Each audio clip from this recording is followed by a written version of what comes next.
Komunistai, apleiskit Pentagoną. Viskam yra pabaiga, kad būtų pradžia. Norint pakeisti Rokiškį, reikia ne tik daug kalbėti, bet ir daryti darbus.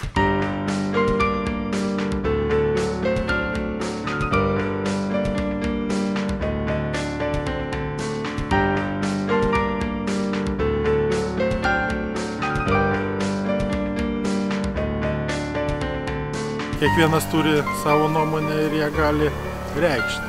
Tai mes irgi norėtumėm, kad rinkimuose ateitų daugiau žmonių su įvairiom nuomonėm ir būtų priimtas geriausias sprendimas. Ir ką jūs įsirinksit į valdžią, jeigu bus blogas gyvenimas, nebėdavokit, kadangi jūsų tai buvo pasirinkimas.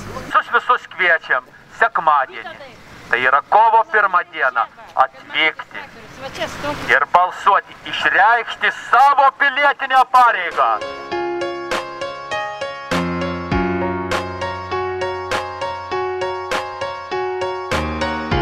Rokiškai reikia augimą, mes už laisvę augti, už Rokiškio jaunimą. Grįžkit visi rokiškėnai ir gyvenkit laisvi Rokiškyje. Ateitis jau ranka pasiekiama, nesvarbu, kad sunku, reikia judėti žingsnis po žingsnį į priekį.